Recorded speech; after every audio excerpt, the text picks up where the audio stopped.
tarde, boa noite, ouvinte do Gana. Estamos aqui começando mais um episódio aí do nosso podcast. Eu sou o Paulo Marinho. Boa tarde, bom dia, boa noite, eu sou o Luan. Estamos muito felizes aí de contar com a sua audiência mais uma vez aqui conosco para trocar essa ideia.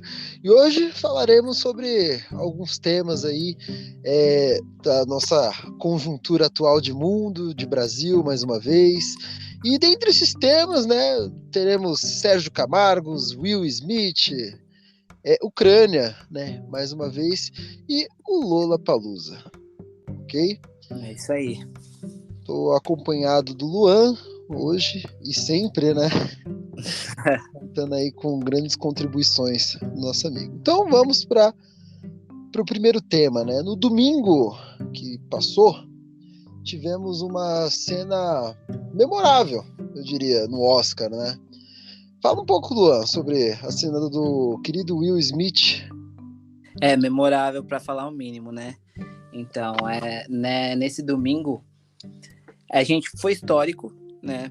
Como a gente postou recentemente no Gana, eu queria que fosse histórico pelo prêmio, pela premiação do Will, né? O primeiro Oscar dele, depois de já ter sido indicado, se eu não me engano, há 10 anos atrás. E esse foi a primeira estatueta que ele leva para casa. Então, o comediante Chris Rock, que era quem estava apresentando, fez uma piada com o cabelo da Jada, né? Da Jada é a esposa do Will.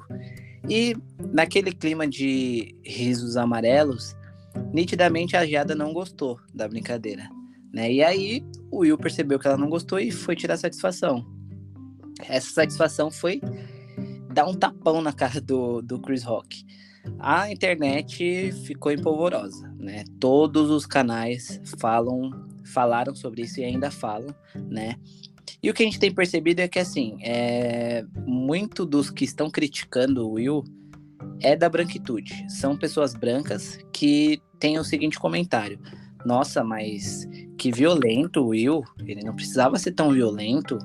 Então, assim, a minha síntese, pelo menos, é que algumas pessoas, elas têm esse estereótipo de preto raivoso, de preto violento, e só precisam de uma brecha para poder exaltar isso. Então, o fato do Will ter defendido a esposa dele, para algumas pessoas vai soar como ele é um cara violento. Vários youtubers, várias famosinhas de internet vieram a público falando: nossa, mas se ele fez isso, quem sabe ele não bate nela? Quem sabe ele não é agressivo com ela também? Levantando questões que não têm absolutamente nada a ver. Então, se fosse um homem branco defendendo sua esposa dentro do palco do Oscar, as manchetes seriam que ali era um cavalheiro.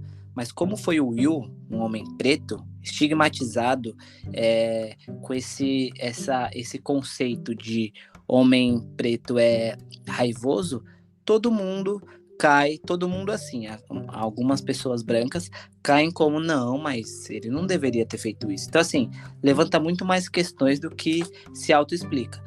Toda ação tem uma reação. Não é a primeira vez que o Chris Rock faz piada de mau gosto com a esposa do Will. Ele já fez em outras celebrações também.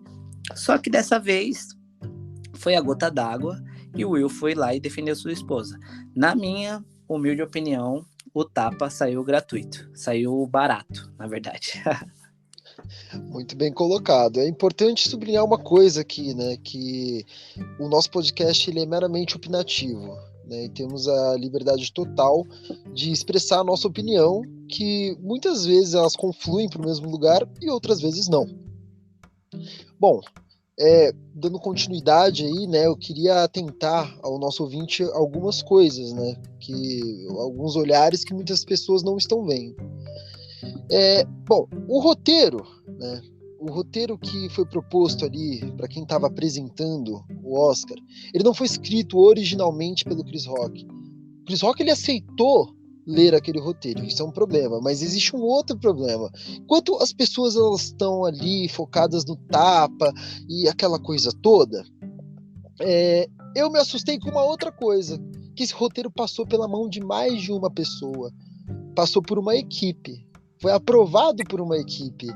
esse roteiro que estava ali sendo exposto no Oscar, né? E tá tudo bem. Existe um debate, assim, de uns anos para cá, aqui no Brasil, que é sobre os limites da comédia, né? E muitos comediantes, eles levam a seguinte tônica: olha, o comediante vagabundo é aquele que ainda precisa zoar o próximo com algo que ele considere uma deficiência, que não é muitas vezes, né? Isso foi muito famoso, um recurso muito usado nos anos 90, por exemplo, na comédia. Então você considera preto uma deficiência. Então vamos zoar os pretos. Quando eu digo deficiência, é literalmente o demérito, né? Demérito, colocando aí no lugar de demérito. O gordo, o gay.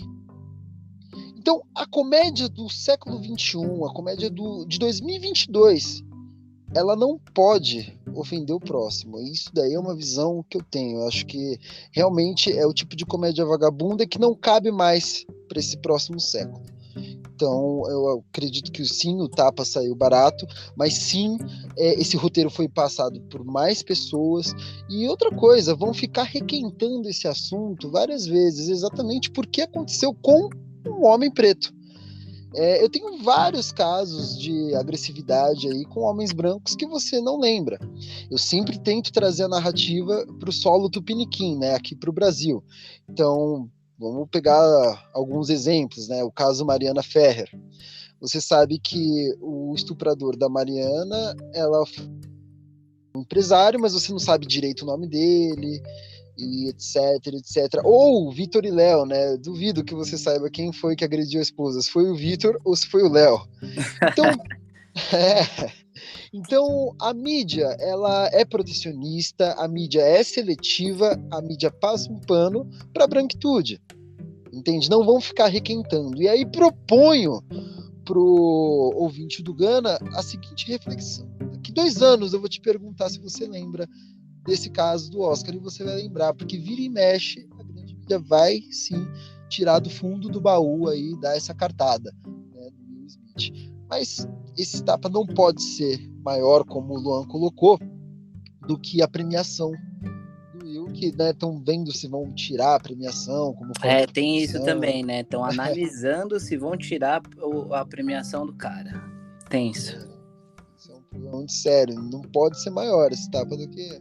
Então, assim como qualquer ser humano, o Chris Rock pecou, mas não é a primeira vez, né? E não sendo a primeira vez, qualquer atitude que você erre uma vez, erre duas, erre três, já é burrice, mau caratismo e por aí vai. Fico muito triste que isso tenha acontecido com 2 figuras pretas, né? Aí isso daí me entristece pessoalmente. Sim, sim. Mas pode complementar, Luan, você gostaria de falar? Não, é isso mesmo. Então, assim, o fato de ter sido com dois personagens da nossa infância, vamos dizer assim. O Maluco no Pedaço, Todo Mundo Odeia o Chris, é da nossa infância, cara. Então, Personagens tipo, da nossa infância, cara. são personagens queridíssimos. Que, enfim, um amigo meu observou bem. Na plateia, tipo, 90% era branco. O Chris podia zoar com qualquer pessoa de coisas banais que a pessoa não ia nem ligar. Mas ele escolheu uma pessoa preta porque era mais fácil arrancar risos da plateia.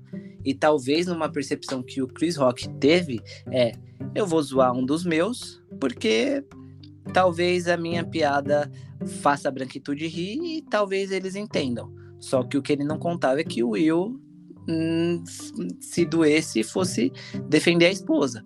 Mas esse pensamento de talvez fazer algo porque é mais fácil, era mais confortável ele zoar um dos seus, é ruim, né? Num lugar onde majoritariamente só tinham pessoas brancas, ele tinha um mar de pessoas para poder zoar e que não, com certeza não seria muito mais leve para essas pessoas brancas, porque historicamente elas nunca são zoadas. Então, seria muito mais simples ele ter escolhido uma das 90% das pessoas, uma entre as 90% que estavam lá, do que um dos seus, né? Então, ele foi uma escolha infeliz e que, repetimos, isso não pode ser maior do que a premiação que o Will teve, que foi histórica, que ele já estava merecendo há um tempo. Exato. E outra coisa, a alopecia, ela é uma doença séria, né? Ainda mais para uma mulher, porque tem toda a questão, né? Toda a questão de autoestima, exatamente, é diferente. Não dá para você zoar isso com um homem e quer dizer que o homem não pode ficar magoado. Sim, mas é que é diferente totalmente. A mulher tem toda a autoestima dela, em grande parte, com o cabelo, com o corpo, enfim. Se você fazer uma brincadeira dessa com uma pessoa... E assim, brincadeira tem que ter graça, né? Não teve graça, não é brincadeira. Não teve graça, não é brincadeira. E se a graça depende da muleta de você prejudicar a saúde mental do próximo, aí já não é legal. Acho que realmente tem aquele negócio, né? O limite da liberdade de expressão tem que ser a lei. Exatamente. Ou o bom senso, né? O bom senso, O bom senso. Acho que ele não sairia preso dali, mas faltou ali o bom senso. Verdade. Bom, mas vindo aqui para os solos tupiniquins, hoje um dia de comemoração. Uhul. E nós aqui do Gana, nós temos um alinhamento contra o Sérgio Camargo. Acho que ele é uma das figuras que nós já citamos em mais de 3 episódios aqui. E hoje ele foi exonerado do cargo, né? Dentro do governo, do desgoverno Bolsonaro. Ele foi exonerado. Por favor, Luan, faça as honras. Pois é, ele foi exonerado. Por que ele foi exonerado? Para concorrer a um cargo de deputado. Aí vocês podem pensar, pô, esses moleques do Gana tão loucos. Eles estão comemorando que um cara saiu de um posto para poder ser eleito em outro. Pera lá, a gente consegue explicar. A ideia é que o Sérgio Camargo ele foi colocado na Fundação Cultural Palmares por uma canetada. Simplesmente ele puxava o saco e tinha ideias condizentes com o governo Bolsonaro. O Bolsonaro achou uma boa e colocou ele lá para desgraça total, né? Tudo que ele fez, as pessoas que ele maltratou, as coisas que ele falava contra as pessoas negras. Então você pensa assim, é um negro que fala mal dos outros negros, a gente conhece como Capitão do Mato. Mas ok, o fato dele ser exonerado e sair é uma boa notícia sim, porque agora, para ele ser candidato, ele depende do nosso voto. Então, basicamente, o que a gente tem que fazer é não votar. Não só não votar, como dar oportunidade para outras pessoas. Vai vir uma bancada forte indígena se candidatando. A gente precisa dar voz para essas pessoas. Então a gente tem que pegar essa oportunidade que o Sérgio Camargo não está em nenhum cargo e não eleger ele nem para síndico de prédio, porque esse cara não merece, entendeu? Então assim, é bom ele ter sido exonerado, é bom que ele esteja sendo candidato sim, porque agora depende única e exclusivamente da gente. Então, por exemplo, se Deus o livre o Bolsonaro se reeleger, ele não pode colocar o Sérgio Camargo de deputado, ele precisa do voto. E aí é que entra a nossa cidadania, aí é que entra o nosso voto suado, de não votar nele e fazer campanha contra ele, entendeu? Então, tá nas nossas mãos banir o Sérgio Camargo de uma vez por todas. Não me decepcione, pessoal. Eu até me engajei aqui no pedido, né, para as pessoas que não têm a obrigatoriedade do voto, mas de tirar o título de eleitor e começar a exercer a cidadania. Eu acredito muito na nova geração, eu tenho contato, vejo como eles pensam, o que fazem, então eu tenho estimulado, né, essas pessoas a tirarem, e tá aí, né, a chance da gente jogar certas pessoas aí na lata do lixo da história. E o Sérgio Camargo, com certeza, é uma dessas pessoas que eu gostaria muito de ver na lata do lixo da história, não se elegendo a nada, absolutamente nada. E se acha que eu tô sendo muito ruim, puxa a capivara dele. É um convite que eu faço, puxa a capivara do Sérgio Camargo e veja se ele fez alguma coisa de bom no cargo que teve. E você não vai encontrar absolutamente nada. Muito pior, né? Você vai encontrar acusações de assédio moral no trabalho. Então, além de não fazer nada, ele ainda era um péssimo líder. da qual as pessoas o denunciaram. E ainda está no Ministério Público do Trabalho isso. Então, ele é tudo de ruim que a gente podia imaginar. E outra coisa, esse é o momento de lotar o Congresso com os nossos. Você separa, né, eles e a gente, essa separação não é bom. É boa sim, porque as coisas ficam muito mais evidentes. Existe uma guerra de interesses dentro da política. Existe uma guerra de interesses. E nós, os nossos, e você, ouvinte, sabe do que eu estou falando? Nós precisamos, sim, olhar para os nossos interesses e lotar o Congresso Nacional dos nossos. É muito importante a gente vislumbrar ali o próximo presidente, escolher com sabedoria, mas renovar certas bancadas é para ontem. Com certeza. O presidente não governa sozinho. Lembrem-se disso. Então, o desafio está dado. Certas figuras macabras, elas estão derretendo, e pelo próprio veneno, né? Por coisas que não fizeram ou que fizeram da forma errada. Então essas figuras estão derretendo sozinhas, e aqui eu tenho vários exemplos que vai do Mamãe Falei até o Daniel Silveira, o Sérgio Camargo, e por aí vai, a lista é extensa. Exato. Mas felizmente a população está conseguindo visualizar essa configuração que beira a nojeira, em certos casos, né? Essa configuração aí desses figurões que realmente deixam muito a desejar. Eles estão muito aquém do que o nosso povo merece. É isso aí. Mas, falando de coisa leve, ou não tão leve assim. Ou não tão leve. Vamos falar de música? Ou quase música? Ou não só música? Bom, o Brasil recebeu, né, mais uma vez aqui o Lollapalooza, né, um evento que durou 3 dias, né, da sexta-feira ao domingo. E foi um tanto quanto diferente esse ano, né? Esse ano de ebulições políticas, né? Aconteceram algumas coisas atípicas e inéditas. Luan, por favor, mais uma vez, te convido aí para fazer as honras e explicar o que aconteceu nesses 3 dias. Então, foi atípico porque a gente teve o show da Pablo Vittar, e ela, numa clara manifestação, ela pegou a bandeira do Lula e do PT e começou a incitar a população a gritar o nome do Lula. Tanto que alguns dizem que o evento agora se chama Lulapalooza. Em comemoração... comemoração ao senhor Luiz Inácio Lula da Silva. O partido do Bolsonaro não gostou muito disso e foi ao TSE para punir o evento. E assim, o TSE, acreditem, eles acharam válida a punição e multaram o Lulapalooza. O problema é que a nossa... É tão incompetente essas gestões, eu diria, que eles tiveram a capacidade de mandar a multa para o CNPJ errado. Ou seja, além de não conseguirem multar o Lollapalooza, incitou uma dezena de artistas que vieram depois a protestarem contra. Então, assim, a ideia do partido do Bolsonaro era calar os artistas. Imagina, calar a arte, né? Já é errado só por aí, mas tudo bem. Sempre que você tenta fazer isso, você não se dá tão bem. Exatamente. Então a ideia deles era calar a arte. Não conseguiram.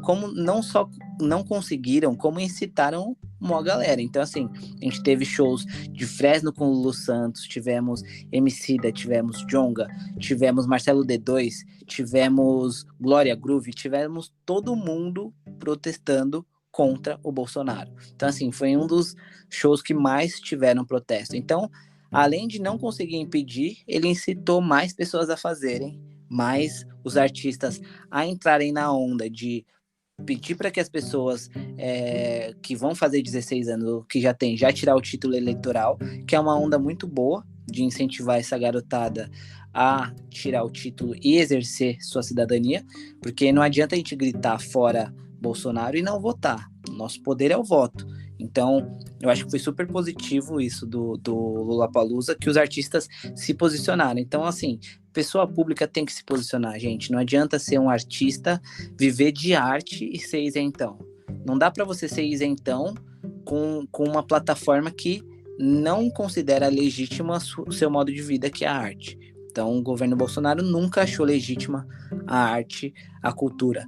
Não dá para ser isentão nessa hora. Então, os shows do Lollapalooza não decepcionaram e os artistas foram ferrenhos contra o senhor Bolsonaro, né? Então, foi histórico. Foi histórico, cara. E assim, estamos vivendo esse clima muito de perto, estamos no olho do furacão.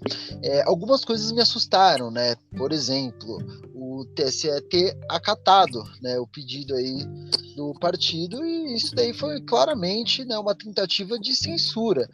E acredito eu que nós já superamos essa fase, né? Por mais que, né, tentem aí colocar várias imposições à liberdade de expressão das pessoas, é importante que artistas que tenham essa visibilidade, eles se manifestem contrário. Então, por exemplo, cobram muito a Anitta, vou dar um exemplo aqui, a Anitta, sobre a falta de posicionamento dela em alguns temas.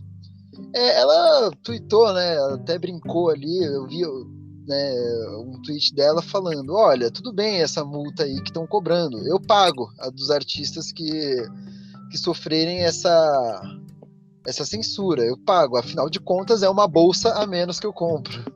Então, assim, isso é uma brincadeira, mas é sério, sabe? Então, você vê a Anitta, que não se posiciona em muitos outros temas, se posicionar dessa vez é importante, entendeu? Então, se tá chamando, sim, para verificar um problema.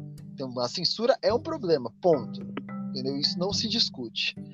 Mas eu achei que foi feito com muita maestria a resposta, né? Foi feito com uma maestria gigante. Ali você vê Djonga, Marcelo D2, o Fresno, entre outros aí que usaram muito bem da ferramenta da liberdade de expressão. Com certeza. Então, foi algo memorável. Eu não pude ter colado, mas, assim, as pessoas que foram falam que foi muito louco, foi inesquecível. O 2022 nós vimos um evento novo, né? O Lollapalooza. E assim, não tenham. Isso é até um convite também, né? Não tenham medo de apoiar os seus candidatos, de apoiar os seus projetos, os projetos que você acredita. Não tenham medo. Não tenham medo. Nós já superamos isso. Não tenham medo mesmo. As pessoas estão com receio de falar sobre política, de, né, expressar as suas opiniões, mas eu insisto na ideia do não medo, porque quando você tem esse pânico que te bloqueia, isso é uma forma de cercear os seus pensamentos. Muito bom, isso aí. Isso aí, Então, a gente isso tem que ser tema de roda de conversa. Porque, cara, é o nosso futuro e não adianta ser aquele clichêzão de política, futebol, religião, não discuto. Tem que discutir sim, cara. Tem que discutir sim, é o futuro. É o futuro, a gente precisa saber em quem a gente vota, a gente precisa saber das propostas, a gente precisa saber. Quanto menos interesse a gente tiver, mais nem aí os caras vão estar com o poder que você não deu para eles, e sabe? mais vulneráveis nós ficamos, né? Exatamente. Mais vulneráveis. Então, conhecimento é poder e continua sendo poder, como eu já disse outras vezes por aqui. Isso aí. Você saber da sua situação, você saber da conjuntura do seu país, você olhar para, né, e analisar a sua realidade de perto, a realidade do próximo, é importante. Isso aí. E bom, nossa última pauta de hoje, né, é o racismo na Ucrânia, que nós temos visto aí inúmeros, uma quantidade assim considerável de vídeos de racismo durante um momento de guerra. Um pouco mais cedo eu comentei com o Luan que agora esses vídeos eles estão circulando, né, com menos intensidade, mas só o fato de existirem é uma coisa doentia, eu diria. É uma coisa doentia, é uma coisa que também não cabe. A guerra, né, em si não cabe, mas o racismo dentro de uma guerra é impensável. É impensável, mas ele acontece. E o Gana, ele trata majoritariamente sobre a pauta racial. Então, manda brasa, Luan. Então, há umas semanas atrás, a gente teve várias notícias, né, de que pessoas negras eram colocadas no final da fila, né, pessoas negras eram impedidas de saírem primeiro do país, né, nos trens, pessoas negras eram impossibilitadas de conseguir ajuda humanitária, ajuda humanitária essa que é para todos, né? Então todas as doações que estão chegando são para todos, mas alguns ainda têm privilégios. Na verdade, eu considero um tapa na cara, porque assim, a gente sabe que o racismo existe, a gente sabe que existem essas diferenças. Só que quando acontece em meio a alguma coisa tão substancial que é a guerra, que é esse embate entre dois países, é uma coisa que a mim choca bastante. Porque a gente pensa assim, cara, na guerra, tanto que a gente usa uma frase que na guerra o urubu é frango. Por quê? Porque na guerra acontece. A gente nunca iria imaginar, pelo menos eu, que numa saída de um país haveria distinção, né, de gênero e de raça. Tanto que, assim, muitas mulheres estão sendo violentadas também, que é uma pauta grave para se levantar. Então, a guerra só mostra a humanidade que a gente não tem. Então, se em meio ao caos a gente ainda consegue fazer separação e distinção, cara, a humanidade deu muito errado. Então, assim, a gente estava conversando antes, alguns países da África acionaram a ONU para que seja investigado isso, né? Para que seja investigado se os afrodescendentes estão sendo tratados de outra forma, enfim, se eles estão sendo prejudicados de alguma forma. Obviamente a Ucrânia nega, né? E a fronteira também. Mas é algo que acende um alerta. Quer dizer, as coisas acontecem com pessoas não brancas e a maioria das pessoas acha normal. Tanto que é até uma questão, os artigos, né, os jornalistas de outros países deram várias declarações racistas, puramente, falando, não, mas são pessoas brancas de olhos azuis, elas não podiam estar passando por isso. Ah, mas a Europa é civilizada, ela não poderia estar passando por isso. Ah, mas as pessoas têm cara de modelo, têm cara bonita, não deveria estar passando por um momento de guerra. É triste ver isso, os meios de comunicação falam. Que isso é um absurdo, né? Então, quando a guerra acontece, os conflitos acontecem na África ou, sei lá, no Oriente Médio, tá tudo bem, porque lá pode se ter esse tipo de coisa. Agora, quando é na Europa, não, é uma comoção diferente, né? Então, a comoção, né, ela tem cor, e a cor dela tá longe de ser preta. Perfeito, perfeito. Faço suas as minhas palavras, sem tirar e nem pôr. Dessa vez eu não tenho nem como complementar aí a fala ou agregar mais, porque foi uma fala completa. Essa foi uma fala completa. Bom, obrigado pela atenção, pela sua atenção até aqui, ouvinte. Eu fico muito feliz aí de você estar mais uma vez escutando nossas ideias, nossos pontos, nossos argumentos. E antes de nos despedirmos, né, nos nossos comentários periódicos, contar uma história para vocês. Hoje, no caminho do trabalho, estava dirigindo ali na Avenida 9 de Julho, dei sinal, né, o motoqueiro estava vindo atrás e aí ele teve que desviar. Ele provavelmente não viu o sinal que eu dei, ele abaixou a máscara dele, quase que, né, tirando ali parte do capacete, e falou: a seguinte frase: passa por frente do trem, seu preto. E é com essa informação que eu desejo uma excelente semana e um ótimo mês de abril para vocês. Nossa, que pesado, hein? É pesado, né? Feliz abril de 2022, século 21. Pois é, começou Parabéns com para tudo. nós, caminhamos a passos de formiga. Caramba. Tenso, cara, tenso. É isso.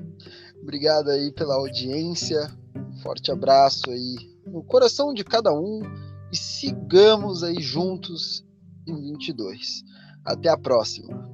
É isso aí, abraço, galera. Obrigado aí pela audiência, obrigado por ouvir a gente. Tamo junto.